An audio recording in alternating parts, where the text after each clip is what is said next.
ગુનો આચર્યાના 2.5 દાયકા બાદ આરોપીનો દેખાવ કેવો બદલાઈ જાય તેમ છતાં સુરત પોલીસે મહારાષ્ટ્ર કર્ણાટક બોર્ડર પરથી તે આરોપીને દબોચી લીધો।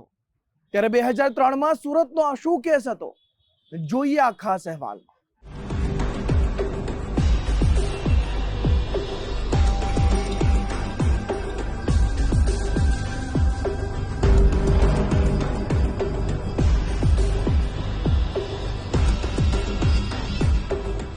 ડાયમંડ અને ટેક્સટાઇલ સિટી સુરતની આર્થિક ચમક દરેકને આંજી દે તેવી છે।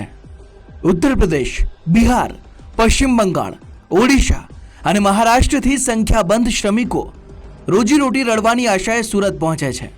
મોટાભાગે એકલા રહેતા શ્રમિકો નશાકીય દ્રવ્યોની હેરાફેરીથી લઈ મારામારી, લૂંટ, ખૂન સહિતના ગંભીર ગુના આચરીને વતન ભાગી જાય છે। આરોપીઓને એમ કે અનેક કિલોમીટર દૂર વતનમાંથી ક્યાં કોઈ આવીને પકડવાનું છે, પરંતુ સુરત પોલીસ હાલના બનતા ગુના જ નહીં, દાયકાઓ જૂના ગંભીર ગુનાને ઉકેલવા પ્રયાસરત છે। લિંબાયત પોલીસે મહારાષ્ટ્ર કર્ણાટકના સરહદી જંગલોમાં છુપાઈને રહેતા આવા જ એક ખૂંખાર આરોપી સુનિલ ઝુંબર કાળેને વેશ પલટો કરીને ઝડપી પાડ્યો। વર્ષ 2003માં સુરતના પર્વત ગામમાં એક ખેતરમાં બનેલી ઓરડીમાં લૂંટનો બનાવ બન્યો હતો। માથાભારે ગુનેગાર સુનિલ કાળે સહિત અન્ય 4 આરોપીઓ અંતરિયાળ વિસ્તારના ખેતરમાં બનેલી ઓરડીમાં ઘૂસી ગયા અને હથિયારો બતાવી ઘરના લોકોને ડરાવી એક દીકરી પર સૌની નજર સામે બળાત્કાર ગુજાર્યો, જે બાદ લૂંટારુઓએ ઘરમાં રહેલી અન્ય મહિલા સાથે પણ શારીરિક અડપલા કર્યા। ઘરમાં રહેલા સોના ચાંદીના કિંમતી દાગીનાની લૂંટ ચલાવી આ આરોપીઓ લોકોને ઘરમાં પૂરી બહારથી તાળું મારીને ફરાર થઈ ગયા હતા। આ ઘટનાના છેક 2 દાયકા બાદ કુખ્યાત આરોપી સુનિલ જેલના સળિયા પાછળ ધકેલાયો। સુનિલ વિરુદ્ધ લિંબાયત પોલીસ સ્ટેશનમાં લૂંટના 3 ગુના દાખલ થયેલા હતા। આ ઉપરાંત મહારાષ્ટ્રમાં એક હત્યાના ગુનામાં સુનિલ કાળેએ 10 વર્ષની સજા કાપી હતી। લિંબાયત પોલીસ સ્ટેશન વિસ્તારમાં 2003માં એક લૂંટ વિથ રેપનો ગુનો દાખલ થયેલો હતો। એ સિવાય બીજા પણ લૂંટ અને ધડના જે ગુનાઓ દાખલ થયેલા હતા એમાં મેઇન 4 આરોપી હતા। 4માંથી જે તે સમયે 2 આરોપી પકડાઈ ગયો હતો। એક આરોપી જે છેલ્લા 26 વર્ષથી નાસ્તો ફરતો હતો, જેનું નામ છે સુનિલ ઝુમરે કાળે, જેની ઉંમર આશરે 55 વર્ષની આસપાસ છે, જે પાંચવા ગામ, तहसील थाना तासगांव, डिस्ट्रिक्ट सांगली, महाराष्ट्र का रहने वाला है। પહેલાં બહુ વર્ષો પહેલાં જ્યારે આ 2003માં ગુનો બન્યો ત્યારે એ પર્વત પાટિયાના વિસ્તારમાં છૂટી મોટી મજૂરી કરી અને રહેતો હતો।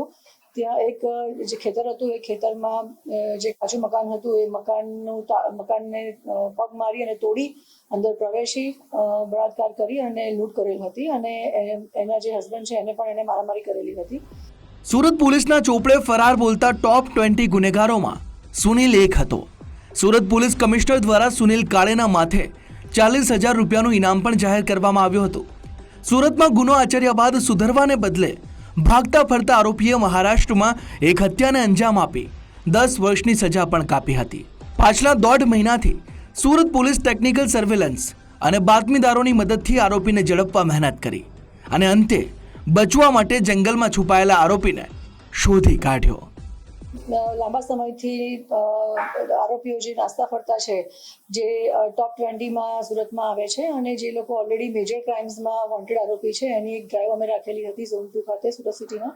અને એના ભાગરૂપે જે અમે અમારી જે ટીમ છે પોલીસની, એલસીબીની ટીમ છે, લોકલ થાણા અધિકારી છે, ડિસ્ટાફની ટીમ છે, તમામ અમે લોકો આના પર કામ કરતા હતા। આખું લિસ્ટ અલગ બનાવી અને એના પર કામ કરી રહ્યા છીએ। એના ભાગરૂપે જ અમને હ્યુમન સોર્સિસથી અને ટેકનિકલ સર્વેલન્સથી આ માહિતી મળી હતી। આ જે આરોપી છે સુનિલ સન ઓફ ઝુમરે કાળે, એ મર્ડરમાં પણ મહારાષ્ટ્રમાં આરોપી રહી ચૂક્યો છે। સુરત પોલીસે મહારાષ્ટ્ર કર્ણાટકના સરહદી જંગલ વિસ્તારમાં શ્રમિકોના વેશમાં અનેક દિવસો સુધી વોચ ગોઠવી રાખી હતી। જેવો આરોપી સુનિલ કાળે નજરે ચડ્યો તે સાથે જ સાબદા પોલીસ જવાનોએ તેને દબોચી લીધો। પાછલા 23 વર્ષથી લૂંટ અને બળાત્કારના ગુનામાં નાસ્તો ફરતો આરોપી રિમાન્ડ દરમિયાન અન્ય આચરેલા ગુના અંગે સ્ફોટક ખુલાસા કરે તેવી શક્યતાઓ છે। આ રીઢો ગુનેગાર કોઈ મોટી સિન્ડિકેટમાં સામેલ હોવાની શક્યતા પણ નજરઅંદાજ ન કરી શકાય। ઉદય જાદવ, ગુજરાત ફર્સ્ટ, સુરત।